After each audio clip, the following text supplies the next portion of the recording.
Hi, I'm looking for.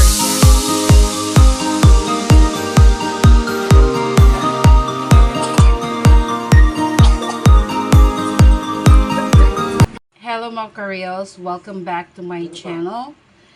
And as promised, sabi ko gagawa ako ng isang video and I'll be discussing what are the basic skills na kailanganin mo to be a virtual assistant. Sa mga hindi pa po nakakakilala sa akin, I'm your virtual assistant Jaja and I'm sharing stories about my virtual assistant's journey. So ano pang inaantay nyo? You watch my video and learn how to become a virtual assistant and earn dollars. So, as promised ko po sa inyo, for my next video, I'll be discussing what are the basic skills na kakailanganin mo para maging virtual assistant ka. So, first, kailangan mong meron kang communication skills. Of course, to do your job well, you need to communicate well. Virtual assistant, it will requires you an open and clear lines of communication. That means, marunong kang magsalita ng language nila, both written and oral. Kasi aside from nagko-calls ka, you also communicate through messaging, na it's either nag-email ka, nagte-text ka, or nag-uusap kayo ng boss mo through chat. So, kailangan, syempre, marunong ka rin mag-converse or marunong kang mag-compose ng understandable statement or kaya mong makipag-usap sa kanila. So, yun ang number one na basic skills na kakailanganan mo. So, pangalawang skills, computer literacy.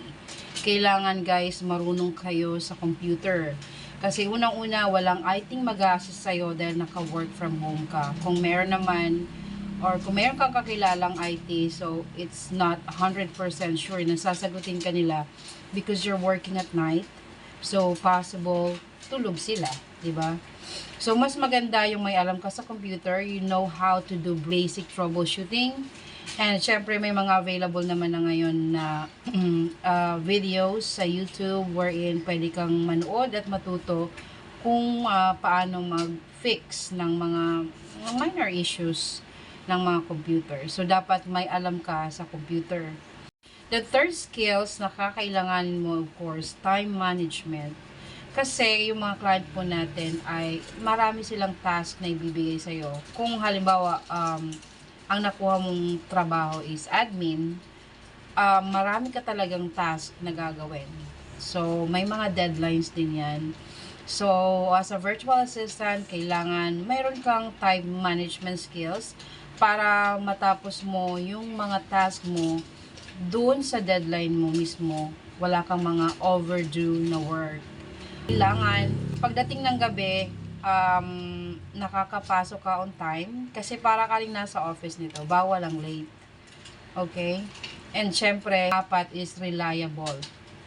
Kailangan, pag kailangan ka ng boss mo, nandyan ka kaagad. Pag nag-chat sa'yo, nagtatanong, kailangan masagot mo yun kaagad, guys.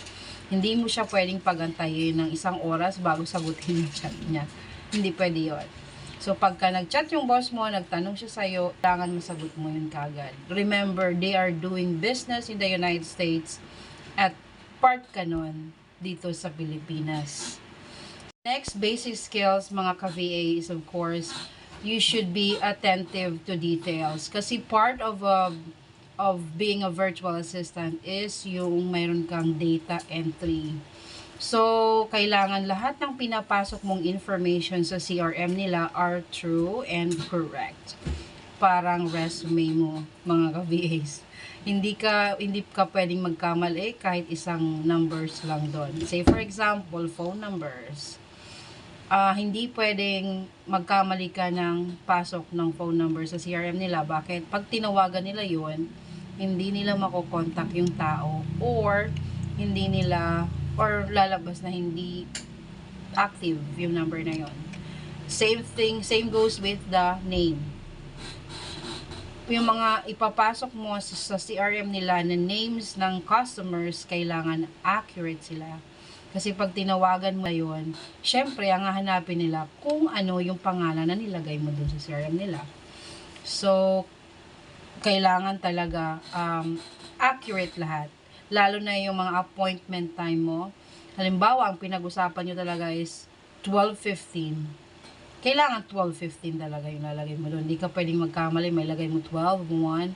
Nako, hindi sila magkikita yun. So, kailangan very attentive ka sa details. All mga ka-VA, so yan lang po yung masishare ko na mga basic skills to become a virtual assistant. Next video, I'll be discussing ano yung mga services na pwede mong i-offer sa mga clients para makahanap ka ng sarili mong client. So, please watch my videos, follow for more, and start learning how to become a virtual assistant to earn hundreds and thousands of dollars. Thank you so much for watching. See you again. Bye.